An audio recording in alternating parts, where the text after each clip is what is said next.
जोकीहाट में नहीं चला ब्रांड नीतीश का जादू। नीतीश कुमार जी की कार्यशैली का दुनिया के अंदर विल गेट्स हो, डॉक्टर अमर सिंह जैसे लोग हों, ऐसे कितने सैकड़ों लोग होंगे जिन्होंने माननीय नीतीश कुमार जी के समाज में बगैर तनाव पैदा किए आधारभूत संरचना सहित मानव विकास सूचकांक और समाज सुधार के एजेंडे को सराहा है। और नीतीश जी का चेहरे का कमाल, अब तो नीतीश जी को जवाब देना चाहिए कि आपका क्या हुआ चेहरे का कमाल। आप तो दावे के साथ कहते थे कि आरजेडी की जो 80 सीटें आई हैं उनके चेहरे की बदौलत आई है, तो ये जनता ने जवाब दे दिया। ब्रांड नीतीश पर भारी पड़ा तस्लीमुद्दीन का तिलिस्म। ना वहाँ हमारी हार हुई है और ना आरजेडी की जीत हुई है। ये तस्लीमुद्दीन फिनोमिना है जिसकी जीत हुई है। वो पहले आरजेडी के साथ थे, आरजेडी जीतती थी। वो पहले कई वर्षों से वो और उनके सुपुत्र हमारे साथ थे, हम जीतते थे। अब वो आरजेडी में चले गए तो आरजेडी जीत गई है। फीकी हुई नीतीश के चेहरे की चमक।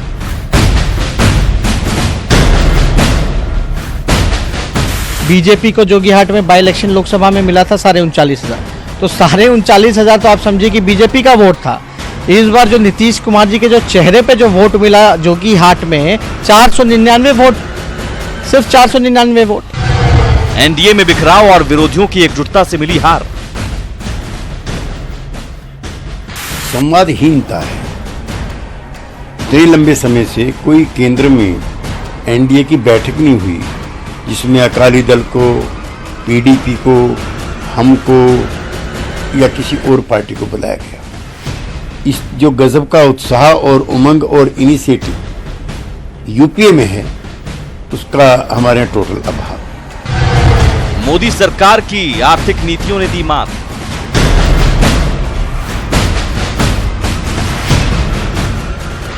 नई आर्थिक नीतियों के चलते रोजगारों में कटौती हुई है। आज समूचे देश में बैंक की हड़ताल है, उसमें एक कारण नए रोजगार सृजन करना है। इसलिए दलितों के सवालों पर भी और नए तरीके से चिंतन की आवश्यकता है। पेट्रोल डीजल की कीमतों ने वोटों में लगाई आग।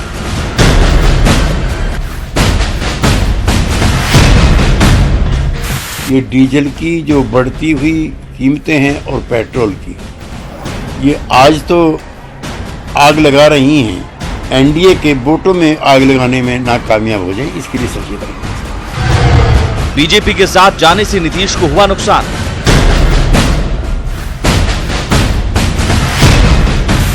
मैं समझता हूं यह कंप्लीट रिजेक्शन है नीतीश कुमार का, उस राजनीति का जो इन्होंने बीजेपी को हराने के बाद फिर उसके साथ मिलकर सरकार बनाई। नीतीश पर अल्पसंख्यकों को भरोसा नहीं है।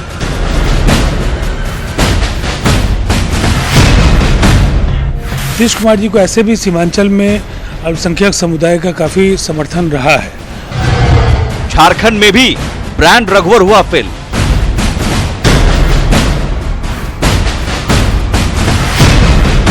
दुनिया का समृद्धि का प्रतीक, राज्य का समृद्धि का प्रतीक कमल पर आप बटन दबाकर भारी बहुमत से आप जिताने का काम करें और दुनिया को बता दो कि झारखंड के लोग अब विकास की राजनीति को पसंद करते हैं। सिर्फ हवाई प्रचार से हुई हार।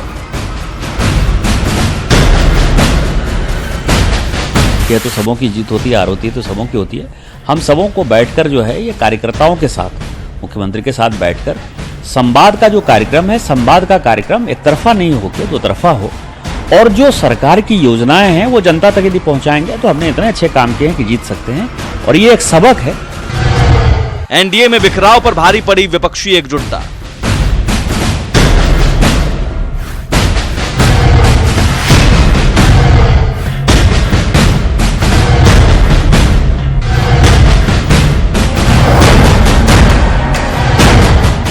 किसके गले पड़ेगी हार।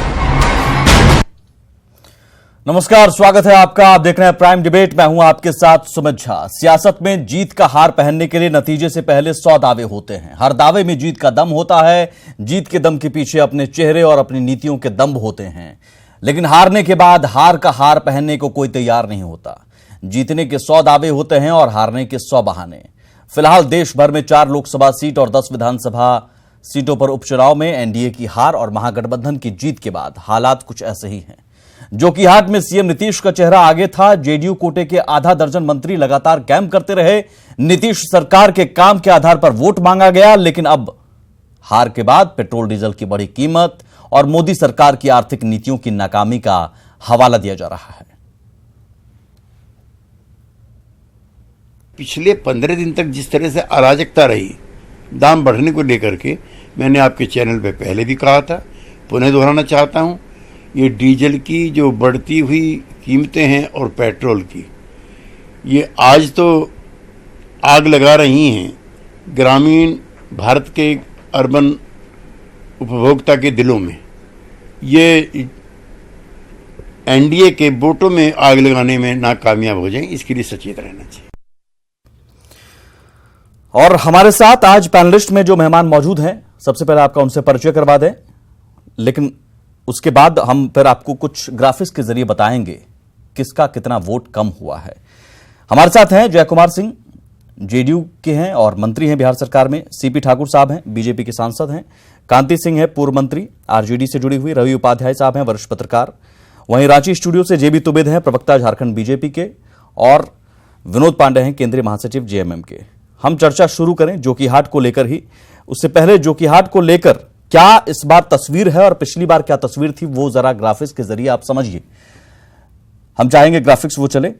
जोकीहाट में इस बार स्थिति ये रही, सीएम नीतीश कुमार खुद गए, आधा दर्जन मंत्री कैंप करते रहे, संगठन के तमाम दिग्गज पहुंचे, लेकिन जेडीयू को पिछली बार के मुकाबले इस बार 52,874 कम वोट मिले। 52,874 वोट कम मिले। आप समझिए, 2015 में सबसे ज्यादा 92,890 वोट मिले थे जेडीयू को। 2010 में 44,027 वोट मिले थे।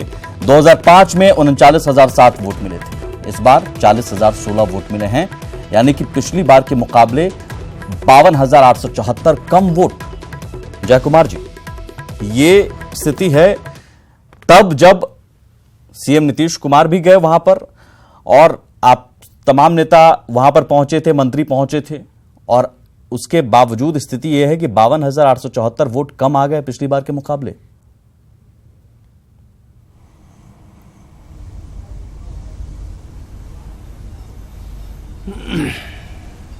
जय कुमार जी,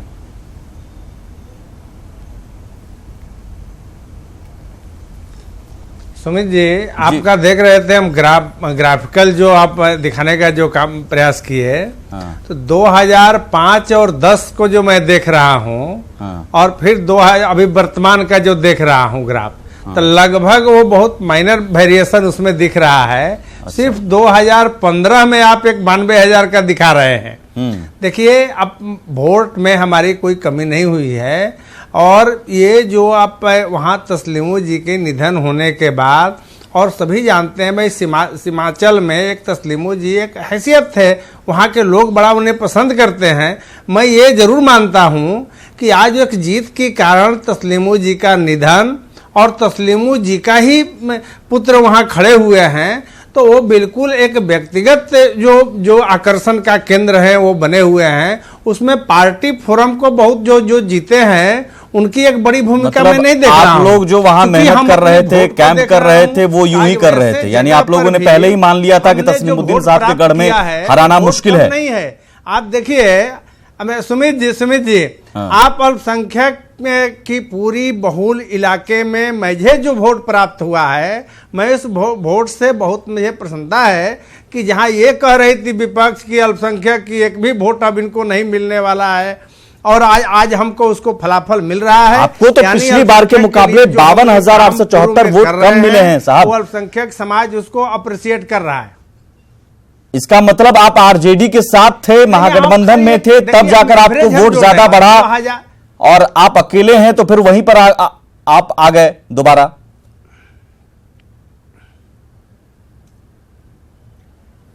देखिए, वहां हमारी उद्देश्य यह है कि हमें जो कहा जाता है कि अल्पसंख्यक में आपकी जनाधार समाप्त हो गई, जो ये कहा जा रहा है विपक्ष के द्वारा, हम ये बताने में जरूर कामयाब हो रहे हैं कि अल्पसंख्यक बहुल इलाके में जहां तस्लीमो जिनकी अभी निधन हुई है उनकी सिंपैथी अभी बरकरार है, ऐसे परिस्थिति में भी हम 40,000 प्लस वोट, मतलब आपका टारगेट इतना ही था, जीतने के लिए आप नहीं लड़ रहे थे क्या? इसका मतलब आप जीतने के लिए लड़ नहीं रहे थे। सीएम नीतीश कुमार वहां जनसभा उन्होंने किया, या आधा दर्जन मंत्री वहां पर कैंप कर रहे थे, तमाम संगठन के बड़े नेता वहां पर मौजूद थे, बस यही के लिए। देखिए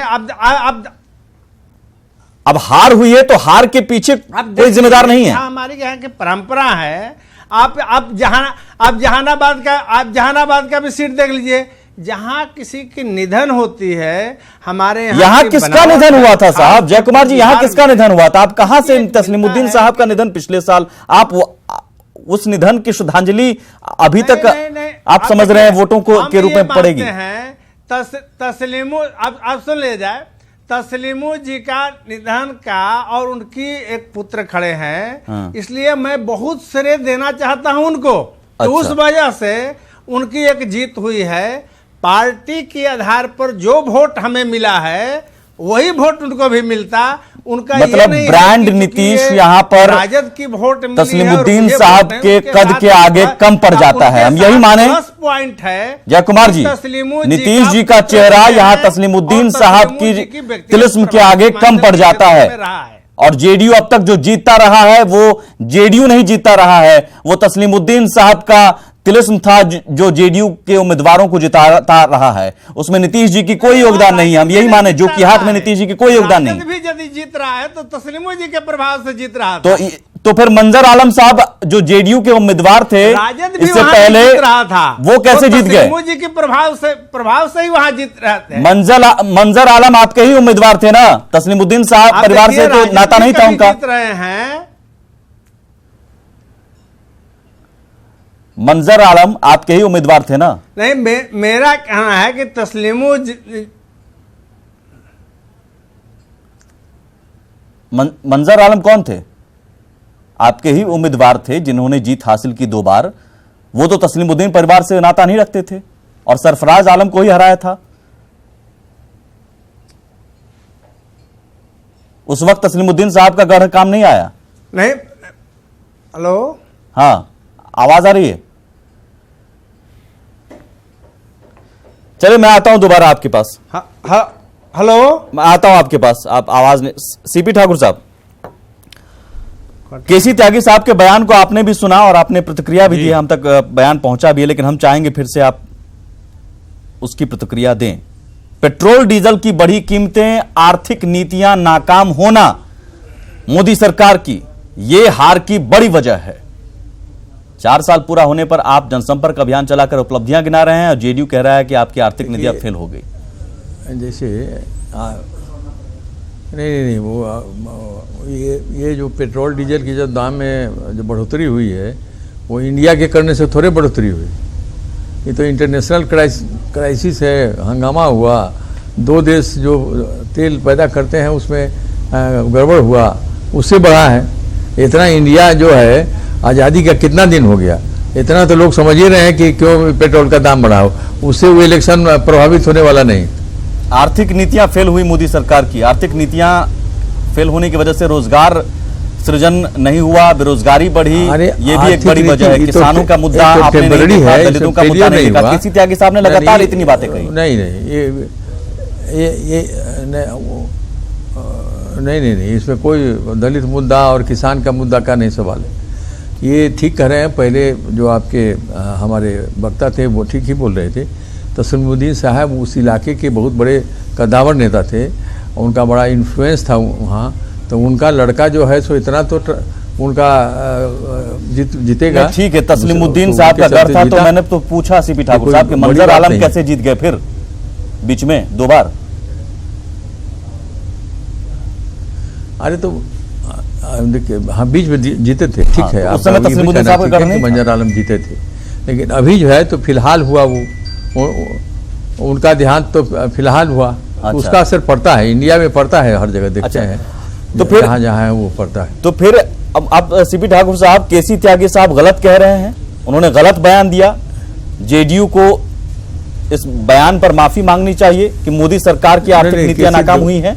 देखिए, जो नहीं देखिए, नहीं पॉलिटिशियन जो है वो अब अपना जैसा उनका सुझाव उसको दे दिए, उसे माफ़ी उफी पॉलिटिक्स में मांगा नहीं जाता है कुछ, तो वो लेकिन वो पेट्रोल के दाम से कोई मतलब नहीं है उसका वहाँ नहीं। तो फिर या तो उन्होंने गलत कहा ना, इसका मतलब उन्होंने गलत बयान दिया, यही है, यही आप कह रहे हैं, उन्होंने गलत कहा। नहीं आप, अरे ये तो आप जो पूछ रहे हैं वो तो होता है कि लॉ के कोर्ट में जैसे आदमी बहस करता है वैसा नहीं, अरे एक एटमॉस्फेयर बना उससे, एटमॉस्फेयर यानी मोदी सरकार के खिलाफ बना, त्यागी साहब यही कह रहे हैं, एटमॉस्फेयर रहता है हर एक आदमी को सिंपैथी, नहीं मोदी सरकार का खिलाफ की बात नहीं, सब आदमी कहता है कि अरे ये मर गए तो सुनिउद्दीन साहब बहुत भले आदमी थे, उनका लड़का का इस बार वोट दे देना चाहिए, ऐसे सिंपैथी इंडिया ठीक है। लेकिन मैं केसी त्यागी साहब के बयान को क्या फिर मानूं फैलाने की, तब हम अब जय कुमार जी हम यही माने कि केसी त्यागी साहब के बयान को हम गंभीरता से ना लें, जेडीयू के प्रधान महासचिव हैं जय कुमार जी। हटा दीजिए, हो गया। नहीं सीपी ठाकुर जी एक सेकंड, अजय लेकिन हम सीपी ठाकुर जी एक सेकंड, अरे अभी तो और लोग बोलेगा सर, आपके बोलने के लिए टाइम रखा हुआ है यहाँ पर। सीपी ठाकुर साहब अच्छा उठ गए।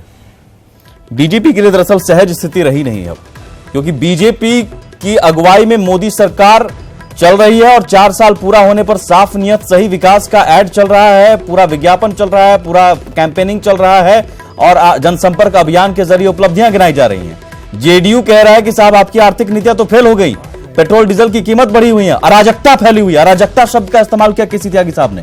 जय कुमार जी, तो फिर बीजेपी अगर नकार रही है केसी त्यागी साहब के बयान को, तो हम लोग क्या गंभीरता से ना लें या गंभीरता से लें उनके बयान को?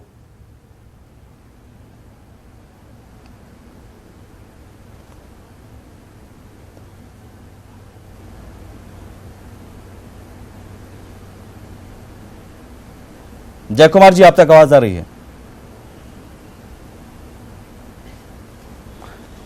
हाँ बिल्कुल आ रही है। जय कुमार जी, मैंने बस इतना ही पूछा कि केसी त्यागी साहब के बयान को, केसी त्यागी साहब के बयान को हम लोग गंभीरता से लें, हम लोग उनके बयान को चलाएं जेडीयू के बयान के तौर पर या ना चलाएं? क्योंकि बीजेपी कह रही है कि नहीं वो बयान नहीं है महत्वपूर्ण। नहीं आप तात्पर्य समझे। देखिए केसी त्यागी जी की जो बयान है इसमें कोई दो राय नहीं है। ये सभी जानते हैं कि अंतर्राष्ट्रीय बाजार में कच्चे तेलों की भाव बढ़ने से ही बढ़ता है, उसी पर डिपेंड करता है पेट्रोल और डीजल का रेट। लेकिन ऐसे परिस्थिति में जब चुनाव चल रही हो तो एक विपक्षी के हाथ पर जरूर एक मुद्दा मिल जाता है और हम इस मुद्दे को फैलाने में पूरी कामयाब हुए। और चूंकि जो पढ़े लिखे जो लोग हैं वो तो जानते हैं, लेकिन चुनाव के समय में इन मुद्दे को इतनी हीट कर दिया जाता है तो ऐसे छोटी छोटी बातें भी चुनाव को प्रभावित करने में जरूर एक उसकी भी एक भूमिका हो जाती है। पूरा सवाल मैं कर लेता हूं। त्यागी जी ने कहा बहुत सिलेक्टिव होकर बोल रहे हैं, को भी उन लोगों ने बहुत सिलेक्टिव होकर बोल रहे हैं। मैं आपको पूरी तरह से केसी त्यागी साहब के बयान को आपको मैंने सुनाया भी, कहीं उसका भी प्रभाव दिख रहा है। ठीक है, मैंने सुनाया भी आपको। उन्होंने साफ कहा मोदी सरकार की आर्थिक नीतियां जो रोजगार सृजन नहीं कर पाई, किसानों के मुद्दे पर कहीं ना कहीं हम फेल रहे, दलितों के खिलाफ एक माहौल बना, पेट्रोल डीजल की कीमतों पर हम जो अराजकता शब्द का इस्तेमाल उन्होंने किया। ये सब क्या है? आप एनडीए में हैं और एनडीए सरकार के खिलाफ ये बोल रहे हैं और ये मुद्दे फिर जोकीहाट में असर कर गए, है ना? यही आप कह रहे हैं, जिसको बीजेपी नकार रही है। तो आप दोनों के बीच कोऑर्डिनेशन है कहां फिर?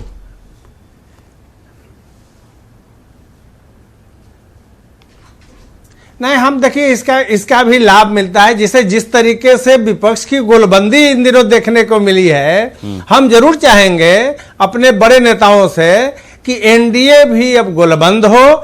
बड़ी बड़ी चेहरा एनडीए के पास है और वैसे एनडीए के पास चेहरा है जिस चेहरा को हम दिखा करके, मतलब बीजेपी अपने सहयोगियों को फिलहाल भाव नहीं दे रही है, जनता के बीच में बड़ी लोकप्रिय चेहरा है, उन चेहरा को भी हमें प्रदर्शित करके गोलबंदी दिखाना पड़ेगा। लोकप्रिय चेहरा नीतीश जी भी हैं, है ना? उनका प्रदर्शन जो है बीजेपी एनडीए नहीं कर पा रहा है।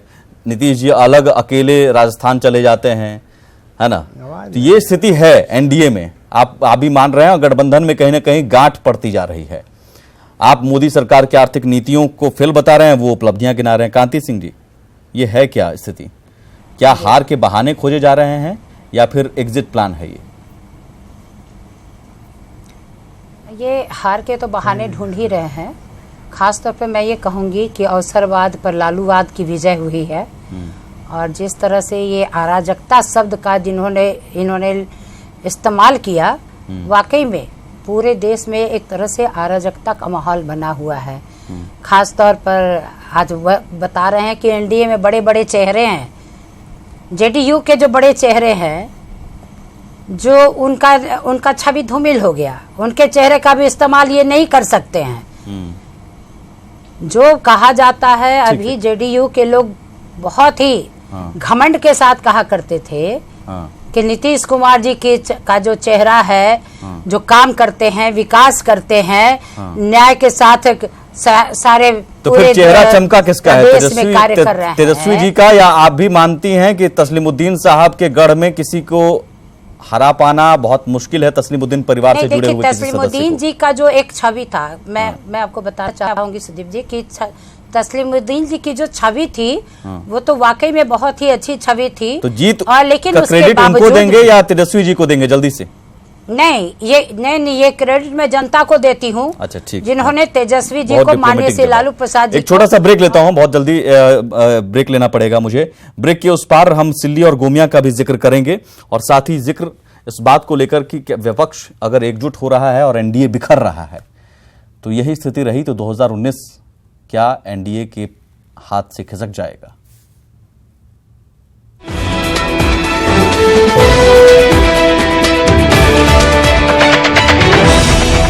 गोमिया और सिल्ली का भी जिक्र करना जरूरी है, क्योंकि वहां ब्रांड रघुवर दास की सरकार और उनकी नीतियां, योजनाएं और रघुवर दास का चेहरा, यही सब उपचुनाव में लगाया गया था, लेकिन काम नहीं आया। गोमिया विधानसभा में क्या हुआ? बीजेपी को पिछली बार के मुकाबले 18,247 वोट कम मिले हैं। 2014 में 60,285 वोट मिले थे, हालांकि उस समय भी हार हुई थी। 2018 में इस उपचुनाव में 42,038 वोट, 18,247 वोट कम मिले। तीसरे स्थान पर गोमिया में बीजेपी खिसक गई। इतना सब कुछ झोंकने के बावजूद गोमिया में जेएमएम को अगर हम देखें तो जेएमएम को पिछली बार के मुकाबले 37,247 वोट कम मिले। जेएमएम को भी नुकसान हुआ है वोटों के मामले में, क्योंकि 2014 में सीधे 97,799 वोट मिले थे।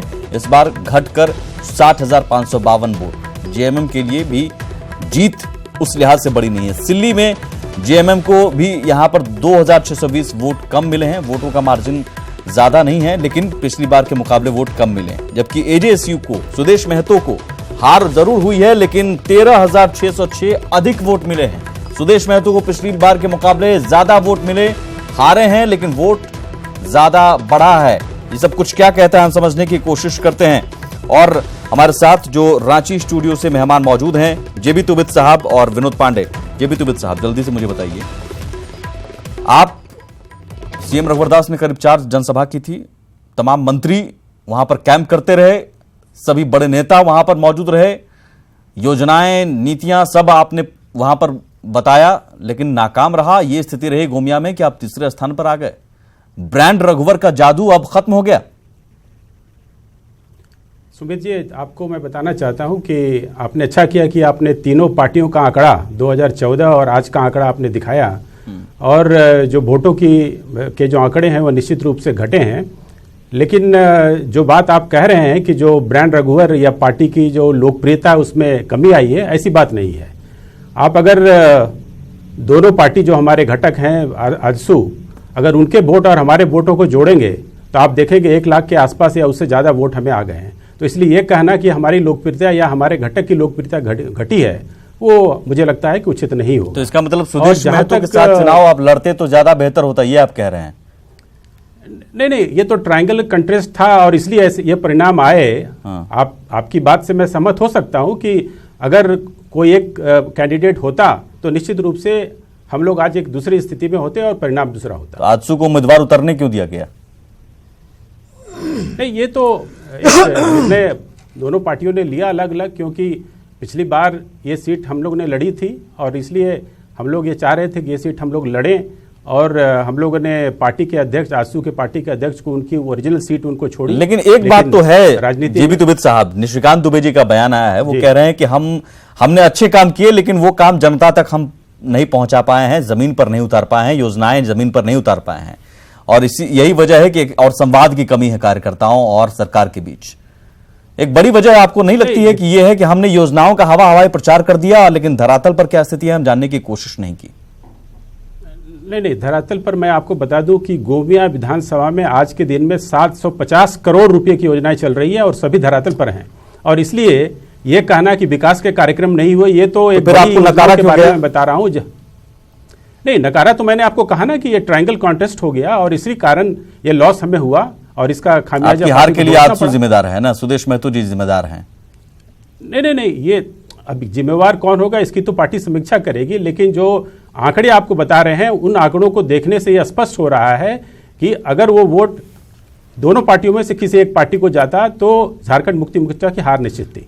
मतलब यही स्थिति बिहार में भी है, वहां भी जेडीयू कह रहा है बीजेपी की वजह से हारे हैं, आप कह रहे हैं आजसू की वजह से हारे हैं। लेकिन विनोद पांडे जी, आप भी ज्यादा खुश नहीं हो सकते हैं क्योंकि वोट आपका भी कम हुआ है, भले ही जीत गए हैं आप। जी बिल्कुल विनोद पांडे जी। जी सुमित जी, नहीं, वोट कम हुआ है, जो आपने आंकड़े दिखाए हैं उससे बहुत स्पष्ट हो रहा है। लेकिन मैं एक बात का जवाब देना चाहूँगा जो तुबित साहब ने कहा कि अगर हम वहाँ पर दोनों पार्टियाँ एक साथ लड़ते तो स्थिति कुछ और होती। तो सिल्ली में जब आपने समर्थन दिया तो वहाँ पर तो अकेले आजसू पार्टी लड़ रही थी एनडीए के तरफ से, तो वहाँ ऐसी परिस्थिति क्यों बनी? देखिए, सबसे स्पष्ट बात है कि रघुवर दास जी नहीं, लेकिन सिल्ली में तो वोट बढ़ा, एजेएसयू को सुदेश महतो जी का वोट पिछली बार के मुकाबले बढ़ा है, शायद यही वजह होगी कि बीजेपी का वोट ऐड हुआ है इसलिए बढ़ा। वोट बढ़ना अलग बात है, आपने वहां समर्थन दिया, आपके नेताओं ने वहां प्रचार प्रसार किया और आप दूसरे जगह पर एक दूसरे के खिलाफ चुनाव लड़ रहे हैं।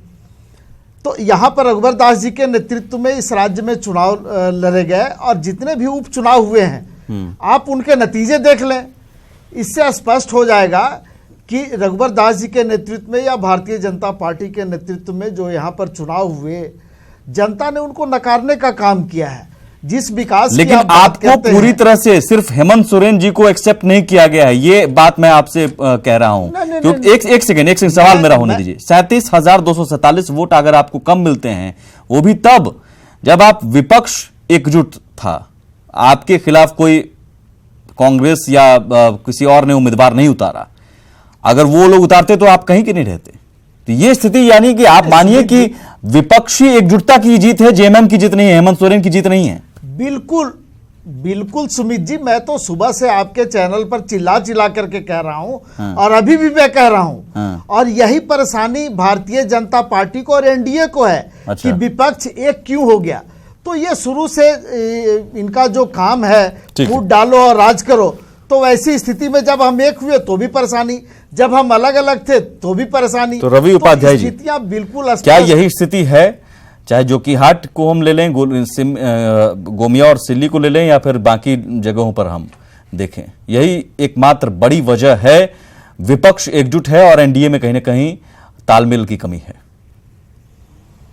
नहीं, वो आप ठीक कह रहे हैं, वो तो बात ठीक है, लेकिन जोकीहाट की जहाँ तक आप बात कर रहे हैं, जोकीहाट को उसको अलग नज़रिए से भी आप देख सकते हैं। ऐसे जीत तो जीत है किसी चुनाव या उपचुनाव में, लेकिन जोकीहाट में 1969 में तस्लीम साहब वहाँ से एमएलए हुए थे। उसके बाद से लगातार वो 5 बार रहे, उसके बाद उनके बेटे सरफराज वहाँ से रहे। तो मैंने ये 3.5 दशक समझिए कि ये पिता पुत्र का वहाँ पे ये रहा। तो ये जो सीमांचल का जो एरिया है, जो सीमांचल के जो राजनीति है, उसमें तस्लीम साहब एक बड़े कद के नेता थे, तो उनका मान सम्मान था। तो वो अच्छा, और जितना भी चुनाव हुआ, पिछला चुनाव देख लें 2014 में भी जब तस्लीम साहब वहाँ से एमपी चुने गए थे, तो जोकीहाट ही जो वो उनका विधानसभा क्षेत्र वही निर्णायक भूमिका में रही है। और इस बार जो उपचुनाव हुआ, उनके पुत्र जो लड़े लोकसभा का उपचुनाव में, उसमें भी जोकीहाट से ही वहाँ पर वहाँ के मतदाताओं की अहम भूमिका रही है। और इस बार भी आप तो ये जोकीहाट तो उनका तो कर्म क्षेत्र एक तरह से हम लोग समझते हैं तस्लीम साहब का है, और वो जोकीहाट की जनता ने इसको करके भी दिखाया है। आप ये कह रहे हैं कि वहाँ जीत हार का फैक्टर में कहीं नीतीश जी का चेहरा नहीं है, ब्रांड नीतीश नहीं है, कहीं सरकार की नीतियां नहीं है, जो केसी त्यागी साहब कह रहे हैं मोदी सरकार की नीतियां, वो सब कुछ नहीं है, सिर्फ और सिर्फ तस्लीमुद्दीन साहब का फैक्टर ही काम किया है। और नहीं, सीमांचल में सीमांचल का जो क्षेत्र है सुमित जी, वहां पे तस्लीम साहब एक फैक्टर हैं। वो इसको आप देख लीजिए ना, 3.5 दशक कोई कम समय नहीं होता है। ये रवि उपाध्याय जी, मैं जल्दी से क्या इस उपचुनाव के बाद जो एक बात कही जा रही है आरजेडी की ओर से, तेजस्वी यादव एक नेता स्थापित हो गए हैं, क्या अभी कहना जल्दबाजी होगा अगर आप कह रहे हैं तस्लीमुद्दीन साहब की वजह से हम जीते हैं, आरजेडी ने जीता है? तो नहीं, वो तो ये तो यथार्थ यही है, सच्चाई भी यही है। क्योंकि आप जब से आप देख लीजिए 1969 से तस्लीम साहब वो जोकीहाट से मिले रहे हैं, ठीक, और उसके बाद अररिया जो लोकसभा क्षेत्र है वो जोकीहाट में ही आता है। वो अभी यानी कांति सिंह जी, यानी अभी आप ये नहीं कह सकती हैं कि तेजस्वी का तेज चल गया है ना, अभी आप बहुत सहूलियत भरी स्थिति में आपने जीत हासिल की है। नहीं, मैं आपसे ये कहना चाहती हूँ कि इसके पहले ही जो अभी एमपी का चुनाव हुआ, जहाँ से हमारे एमपी साहब जीते, जोकीहाट जदयू का था उस समय में, जब वो विधायक वहां से बने थे, और उसको छोड़ करके वो चले आए आरजेडी में और लोकसभा का चुनाव लड़ लिए। आज वहां फिर जोकीहाट का चुनाव हुआ, उसमें हमारा ही उम्मीदवार जीता। तस्लीमुद्दीन जी एक फैक्टर हैं, लेकिन उसके बावजूद भी बिहार में जिस तरह से सुशासन बाबू के जो सरकार चल रही है, नीतीश बाबू के जो चेहरे की बात कही जा रही थी, बार बार कहा जा रहा था, आखिर वो चेहरा कहाँ चला गया? आप आज एनडीए के साथ वहां पर मौजूद हैं, वो इतनी बड़ी संख्या तादाद आपकी है, भारत सरकार में एनडीए की सरकार चल रही है, हर जगह आप हैं, तो कहीं ना कहीं तो अराजकता तो है बिहार की कानून व्यवस्था को लेकर। नीतीश जी का चेहरा का आप और मोदी सरकार की आर्थिक नीतियां आप यही मान रही हैं ना, और तस्लीमुद्दीन साहब का निश्चित तौर पर ये मान रही हूँ। दूसरी चीज और भी कहूंगी कि यहाँ के शांति प्रिय लोग, जो आपको रामनवमी के समय में 2 लाख तलवार बांटने का इन लोगों ने काम किया, इसका भी सबक यहाँ की जनता ने दिया कि हम अमन, चैन और शांति चाहते हैं, ना कि यानी कि अभी हम सबसे आखिर में हम देखें तेजस्वी यादव का कहीं कोई रोल होगा तो होगा, है ना? आपने तमाम मोदी जी की आर्थिक नीतियां, नीतीश जी का चेहरा मान चुकी है। नहीं, लेकिन उस लिहाज से आप गिना नहीं रही हैं। 3 हमारे यहाँ उपचुनाव हुए सुमित जी, यहाँ 3 हमारे यहाँ उपचुनाव हुए, और तीनों उपचुनाव में हम विजय हासिल किए। तो वही कह रहा हूँ ना, हर जगह पर चुनाव में सहानुभूति भरी स्थिति थी, सहानुभूति वोट कहा गया, इस बार भी वही तस्लीमुद्दीन साहब की बात कही जा रही है। नहीं, इस बात को नहीं, सहानुभूति वोट एक अलग चीज है, लेकिन जो चेहरा दिखाई दिया जा रहा है, ठीक है, वो जल्दी अभी जो लोकतंत्र पर जिस तरह से इन लोगों का प्रहार चल रहा है, ठीक है, जल्दी से जयकुमार जी, वक्त का माफी चाहता हूं, चाहे कानून जयकुमार जी जल्दी से मुझे जवाब दीजिए सर। चाहे किसी भी हालत में हो, तो मैं इतना कहूंगी कि नीतीश को करारा जवाब मिलेगा, जिस तरह से उन्होंने हम लोगों को छोड़ करके संघ परिवार के साथ जाना। ये करारा जवाब का ट्रेलर है, आगे पूरी पिक्चर बाकी है, और जनता इसका उनको जरूर क्या उस करारा जवाब से पहले, और बीजेपी की अगर नीतियां फेल हो रही हैं मोदी सरकार की, तो उन नीतियों का समर्थन करने के लिए आप बीजेपी के साथ रहेंगे या विरोध करेंगे बाहर निकलकर? नहीं, आप हेलो, हाँ बोलिए, आवाज आ रही है। पास बोलने के लिए शब्द ही नहीं है। समय जी, पूरी बात तो हम नहीं सुने, जो जितना सुने हैं उसके जवाब दे रहे हैं। एक तो आप जो नीतियों की बात कहे अभी एनडीए का पूरी तरह से इंटैक्ट है, और हम इतना जरूर कहेंगे कि जिस तरीके से विपक्ष गोलबंद हुआ है, हम एनडीए को भी अब आपस में बैठ करके, और जो भी हम लोगों के पब्लिक के बीच में जो हम लोगों ने वादा किया है, जिन समस्याओं को समाधान करने की बात की है, हम निरंतर उसमें लगे हुए हैं। और हमारे बीजेपी कह रही है कि साहब हमारी नीतियां बहुत कामयाब है, आप कह रहे हैं नीतियां नाकाम है। सभी जाति सभी धर्म की रक्षा कुमार जी, आप मेरे सवाल पर आ नहीं रहे, तब से मैं आपको बुलाना चाह रहा हूं। और हमारे मोदी सरकार की आर्थिक नीतियां फेल है, रोजगार नहीं है, किसानों पर के मामले में फेल है, दलितों पर अत्याचार है, तो ये तमाम मुद्दे हैं, विशेष राज्य का दर्जा नहीं मिल रहा है। तो इन सब चीजों का विरोध आप बाहर निकलकर कीजिएगा कि साथ में रहकर भी आप कहिएगा कि वो अच्छा नहीं है लेकिन हम उनके साथ हैं? कहीं फिर आप इसको कहीं नहीं कर सकते हैं। हाँ। आपको कोई नीति भी फेल नहीं है। अच्छा, सरकार साहब यानी कि गलत बोल रहे हैं, हम यही मानते हैं। नीतियों में और जोर देना है, कोई नीति ऐसा नहीं। आप देखिए, मैंने कहा कि कोई ऐसा नीति नहीं है। ठीक है, आप लोग पहले अपने में तय कर लीजिए क्या बोलना है ना। बहुत शुक्रिया, माफी चाहता हूं, यही रोकता हूं, बीच में रोक रहा हूं, लेकिन अपने में तय कर लीजिए बीजेपी को क्या बोलना है, जेडीयू को क्या बोलना है, और जेडीयू में जय कुमार जी क्या बोलेंगे, केसी त्यागी जी क्या बोलेंगे। वो कह रहे हैं आर्थिक नीतियां नाकाम है, रोजगार नहीं है, ये कह रहे हैं नीतियां सब कुछ ठीक है। हार के बाद जरूर कुछ ऐसी इस तरह की स्थिति मिलती है, आने वाले दिनों में बहुत कुछ ऐसी स्थितियां देखने को मिल सकती हैं। नमस्कार।